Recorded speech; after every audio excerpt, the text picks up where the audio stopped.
Bangladesh police বাহিনীর গুরুত্বপূর্ণ ৩টি পদে ১ দশকেরও বেশি সময় ধরে দায়িত্ব পালন করেছেন বেনজির আহমেদ। এই সময়ের মধ্যে নানা ঘটনায় বারবার আলোচনায় এসেছেন সম্প্রতি নতুন করে বিতর্কের মুখে পড়া এই সাবেক আইজিপি। আমরা কিন্তু এই যে আইজিপি বেনজিরের যে তার যে কুকর্ম আমরা কিন্তু মিডিয়াতে জানতাম, কিন্তু রিপোর্ট করতে সাহস পাইনি। সরকারের দিক থেকে ফেসবুককে একটা বড় হুমকি দেওয়া হবে এটা ধারণা করা যাচ্ছিল। যখন ফেসবুক প্রকাশ করলো যে সরকারের বিভিন্ন লোকজন এবং সরকার সংশ্লিষ্ট প্রতিষ্ঠান, যেমন তাদের তথাকথিত গবেষণা প্রতিষ্ঠান সিআরআই সংশ্লিষ্ট পেজগুলো থেকে বিরোধী দল, বিশেষ করে বিএনপির প্রতি মিথ্যা কথা, কুৎসা যোগ করে গুজব প্রচার করা হয়েছে, এরকম 148টা পেজ এবং আইডি বন্ধ করে দিয়েছিল। গতকালই আমি এটা একটা ভিডিও করেছিলাম। আসসালামু আলাইকুম প্রিয় দর্শক, ফাইনালি চলে আসলাম আপডেট ও গুরুত্বপূর্ণ কিছু নিউজ নিয়ে আপনাদের মাঝে। প্রিয় দর্শক, অবশ্যই ভিডিওটি শেষ অবধি দেখবেন। দর্শক, আপনাদের কাছে ছোট্ট একটি অনুরোধ, দেশ এবং দেশের বাইরে হলে কমেন্ট বক্সে লিখে জানিয়ে দেবেন, আর চ্যানেলে নতুন হলে সাবস্ক্রাইব করে পাশে থাকা বেল বাটনটি অবশ্যই অল করে দেবেন, কারণ পরবর্তী আপডেট নিউজ সবার আগে পাওয়ার জন্য প্রিয় দর্শক আর অবশ্যই একটি লাইক দেবেন। সরকারের দিক থেকে ফেসবুককে একটা বড় হুমকি দেওয়া হবে এটা ধারণা করা যাচ্ছিল। যখন ফেসবুক প্রকাশ করলো যে সরকারের বিভিন্ন লোকজন এবং সরকার সংশ্লিষ্ট প্রতিষ্ঠান, যেমন তাদের তথাকথিত গবেষণা প্রতিষ্ঠান সিআরআই সংশ্লিষ্ট পেজগুলো থেকে বিরোধী দল, বিশেষ করে বিএনপির প্রতি মিথ্যা কথা, কুৎসা যোগ করে গুজব প্রচার করা হয়েছে, এরকম 148টা পেজ এবং আইডি বন্ধ করে দিয়েছিল। গতকালই আমি এটা একটা ভিডিও করেছিলাম। সো একটা প্রতিক্রিয়া হবার কথাই ছিল এবং তথ্য প্রতিমন্ত্রী জনাব আরাফাত সেই প্রতিক্রিয়া দেখিয়েছেন। এবং মজার ব্যাপার, সেই প্রতিক্রিয়া দেখিয়েছেন যে ধরনের প্রতিক্রিয়া প্রত্যাশিত ছিল এবং যেটা ভারতের সাথে, মোদি সরকারের সাথে খুব ভালোভাবে মিলে যায়। জনাব আরাফাত কি বলেছেন তার আগে ভারতে কি হয়েছিল সেটা নিয়ে একটু কথা বলি। আমাদের নিশ্চয় মনে আছে, ভারতে একবার মোদি সরকারের একটা কৃষি আইনের বিরুদ্ধে কৃষকরা মারাত্মক, খুবই টাফ একটা মুভমেন্ট তৈরি করেছিলেন। দিল্লি একরকম অবরুদ্ধ ছিল, বিভিন্ন রাজ্য থেকে, হরিয়ানা, পাঞ্জাব, যেসব রাজ্যে প্রচুর কৃষি উৎপাদন হয় সেসব থেকে প্রচুর কৃষক এসে দিল্লিকে একরকম ঘিরে ফেলেছিলেন, প্রায় অচল হয়ে গিয়েছিল, প্রচুর বল প্রয়োগ করা হয়েছে, কৃষকরা মারা গেছেন, কিন্তু ওই আন্দোলন থেকে তারা সরে আসেননি এবং শেষ পর্যন্ত মোদিকে হাত জোড় করে মাফ চাইতে হয়েছিল যে এই আইনটা উনি বোঝাতে ব্যর্থ হয়েছেন, ওনার ভাষায় কল্যাণকর ছিল। যাই হোক, যেহেতু জনগণ চাইছেন না, কৃষকরা চাইছেন না, তিনি এটা থেকে নিজেকে উইথড্র করলেন, এরকম একটা করেছিলেন। তো সেই সময় এই কৃষি আন্দোলন, মানে কৃষকদের আন্দোলনের মধ্যে টুইটারের অনেকগুলো অ্যাকাউন্ট থেকে নানান রকম মেসেজ দেওয়া হচ্ছিল, আন্দোলনটা কিভাবে হতে পারলে ভালো হবে, এবং অনেক ডেটা, অনেক কৌশল শেয়ার করা হচ্ছিল টুইটারের মাধ্যমে। সরকার সেগুলো কিছু কিছু ট্র্যাক করেছিল এবং টুইটারকে বলেছিল যে ওই অ্যাকাউন্টগুলো রেস্ট্রিক্ট করে দিতে বা বন্ধ করে দিতে। তখনই টুইটারের সাথে আসলে সমস্যা লেগে যায় এবং টুইটারকে সে সময় ভারতে বন্ধ করে দেয়া হবে এই ধরনের হুমকি দেওয়া হয়েছে বলে বলছেন কে?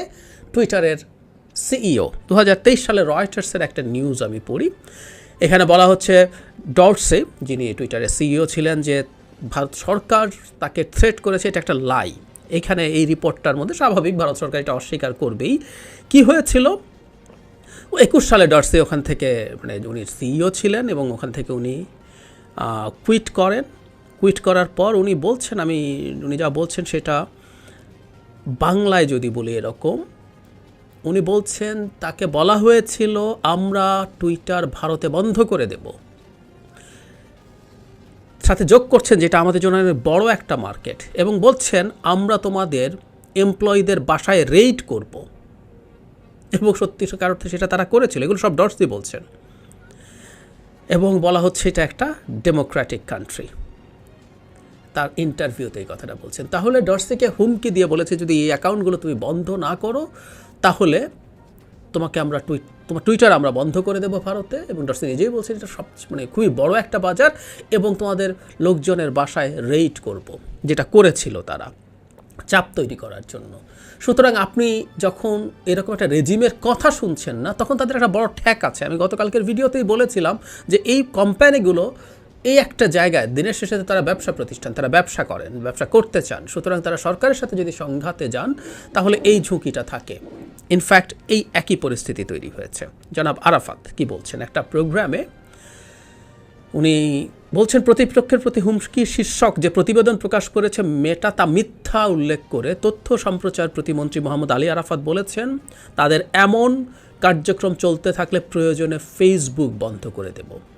নোয়াব বলে নিউজ পেপার ওনার্স অ্যাসোসিয়েশনের একটা প্রোগ্রাম ছিল, সেখানে সম্মাননা প্রদান অনুষ্ঠানে তিনি এগুলো বলেন।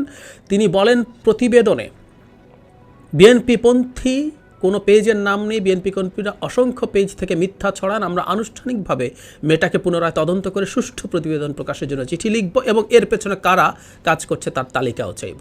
এরপরের যে কথাটা হুবহু ভারতের কণ্ঠস্বর। যদি মেটার এমন কার্যক্রম চলতে থাকে প্রয়োজনে ভবিষ্যতে বাংলাদেশে ফেসবুক বন্ধ করে দেওয়া হবে। বাংলাদেশে ফেসবুকের অসংখ্য গ্রাহক রয়েছে, যদি বাংলাদেশ থেকে এটা বন্ধ করে দেওয়া হয় তাহলে তারা আর্থিকভাবে ক্ষতিগ্রস্ত হবে। ইয়াস, ঠিক একই টুইটারের সিইও তাদেরকে বন্ধ করে দেওয়ার ঠ্যাকটা হচ্ছে এটা যে তুমি যদি এটা করো বন্ধ করে দেবে, এটা একটা বড় বাজার। অ্যান্ড ট্রু, বাংলাদেশে টুইটারের বাজার অতরকম নেই, কিন্তু ফেসবুকের খুবই বড় বাজার আছে, কোনো সন্দেহ নাই ইন এনি কনসিডারেশন। এই হুমকিটাই আসলে উনি দিচ্ছেন এবং গতকালও আমি বলেছি এবং সেই হুমকিটাই আমাদের সামনে আসলো। আচ্ছা, প্রাথমিকভাবে যদি বলি, ধরে নিলাম তাত্ত্বিকভাবে বিরোধী বা বিএনপিরা কেউ যদি এরকম ক্যাম্পেইন করে থাকে, মানে সরকারের দিক থেকে করা, সরকারি দলের দিক থেকে করা আর বিরোধীদের করা কি হুবহু একই ব্যাপার? মোটেও একই ব্যাপার না, মোটেও একই ব্যাপার না। কারণ বিরোধীরা যখন এসব করে এগুলো নানাভাবে, আপনি ওই যে গুজব শব্দটা আমি গতকাল বলার চেষ্টা করেছিলাম, বহু সময় বিএনপি গুজব প্রকাশ করে বলে বা বিরোধীরা গুজব প্রকাশ করে, গুজব ছড়িয়ে দেয়, গুজব বলে, রটায়, এটা বলে আপনি আপনার কতগুলো আইন দিয়ে মানুষকে শায়েস্তা করেছেন, প্রচুর করেছেন। আপনার তো সেই আইন আছে, আপনি এগুলো করেছেন, কিন্তু নিজে আপনি এখন এগুলো করছেন। ডিফারেন্সটা এই জায়গায়, যখন আপনি মানুষকে অ্যাকিউজ করেন গুজব ছড়ানোর দায়ে, তখন নিজেই কাজগুলো করেন, এটা খুবই নির্লজ্জ কাজ হয়ে যায়। যদি আমরা প্রায় সবাই বলি, উইচ ইজ ভেরি রাইট, এইরকম একটা রেজিমের আসলে লজ্জা টজ্জা থাকার আসলে কোনো কারণ নাই, সেটা তাদের থাকেও না, সেটা থাকছেও না। কিন্তু যেটা বললাম, ওনারা কিন্তু মাঠে নেমে আসছেন। এই মুহূর্তে উনি বলছেন যে বিএনপি নায়কের এবং ওনাদের ব্যাপারে মিথ্যা তথ্য দেওয়া হয়েছে, কিন্তু ওনাদের হাতে আরেকটা অস্ত্র আছে, সেটা খুব জরুরি। ভারতে যেটা হয়েছিল, ভারতে কিছু আইডিকে বন্ধ করতে বলা হয়েছিল। আমরা জানি প্রতি বছর বাংলাদেশ সরকারের পক্ষ থেকে ফেসবুক বা ইউটিউবকে অনেকগুলো ভিডিও নামিয়ে ফেলতে বলা হয়, এরকম একটা রিপোর্ট তারা তাদের জায়গা থেকে দেয়, ভিডিও নামিয়ে ফেলতে বলা হয়। এবং সামনে আমি ধারণা করি যে সরকার বিরোধী মতামত যেসব ফেসবুক আইডি থেকে প্রচারিত হয় সেগুলো ভারত সরকারের মতো সরিয়ে ফেলতে বলা হবে, বন্ধ করে দিতে বলা হবে।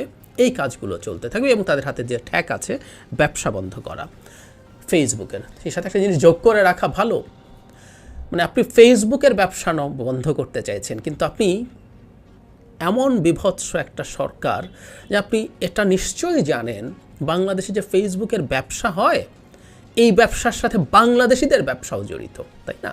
ফেসবুক বিজ্ঞাপন দিয়ে ব্যবসা করে এবং বাংলাদেশে প্রচুর বাংলাদেশি পণ্যের সেবার প্রতিষ্ঠানের বিজ্ঞাপন প্রচারিত হয়। আমরা জানি এখন মেইন স্ট্রিম টিভি চ্যানেলের চাইতে এসব জায়গায় বিজ্ঞাপন প্রচারটা ব্যবসায়িকভাবে অনেকের জন্য অনেক ভালো হয়ে থাকে। সুতরাং আপনি এখন ফেসবুক বন্ধ করে ফেসবুককে ঠ্যাক দিচ্ছেন যে তোমার ব্যবসা বন্ধ করব। আপনি আসলে এই দেশের অসংখ্য বড় বড় এবং ছোট ব্যবসার উপরে ঝুঁকি তৈরি করছেন। বড় ব্যবসায়ীরা টিভিতে দিতে পারে ইত্যাদি ইত্যাদি, কিন্তু ফেসবুক বেসড ব্যবসায়ী দেশে কী পরিমাণ আছে? একটা ফেসবুক পেজ খুলে, যে এখন একটা ফলের সিজন, বহু মানুষ, বহু বেকার তরুণ ফল আনছে, ফল মানুষের কাছে বিক্রি করার চেষ্টা করছে ফেসবুক পেজের মাধ্যমে। এটাকে বুস্ট করছে, কেউ বুস্ট না করলে ওই পেজটাই তার একটা মার্কেট প্লেস হয়ে দাঁড়িয়েছে। অনেক নারী শিক্ষিত আছেন, কিন্তু যেহেতু উনি বাসা দেখাশোনা করেন, আমরা এটাকে এক ধরনের তাচ্ছিল্য করার চেষ্টা করি, অত্যন্ত বড় কাজ এটা। তার সাথে সাথে তিনি কিছু উপার্জন করার চেষ্টা করছেন, তিনি কিছু পোশাক এনে বিক্রি করেন, তিনি কিছু অলংকার এনে বিক্রি করেন, কিছু অ্যাক্সেসরিজ বিক্রি করেন, এটা করে উনি একটা ভালো উপার্জন করেন। এই সমাজে এই পরিমাণ লুটপাটের ফলে যে বিভৎস আর্থিক সংকটের মধ্য দিয়ে আমরা যাচ্ছি, মূল্যস্ফীতির মধ্য দিয়ে যাচ্ছি, দুজন আর্ন না করলে হয়েছিল, এরকম বহু মানুষ এই ফেসবুক বেসড উপার্জন করছেন। কিন্তু আপনি মুহূর্তে ঠ্যাক দিয়ে দিতে আসলে পারবেন যে আমি বন্ধ করে দেব, তোমার এটা বন্ধ করে দেব, সো দ্যাট তুমি চুপ থাকো। ওই যে বললাম যে ফেসবুকের ব্যবসা আর এই দেশের জনগণের, লক্ষ লক্ষ মানুষের জনগণের ব্যবসা একসাথে অঙ্গাঙ্গিভাবে জড়িত। এই বিজ্ঞাপনগুলো যায়, ফেসবুক টাকা পায়, সেটা দিয়ে আসলে মূলত এখানকার ব্যবসাগুলো ওই হয়। এটা বলতে আপনার বাধেন, আমরা খুব ভালো মতো জানি। মানে আপনার লিস্ট গণতান্ত্রিক মেন্টালিটি থাকলে। ওই যে ভারত সরকারও বন্ধ করে দিতে চাইতে পারে কেন?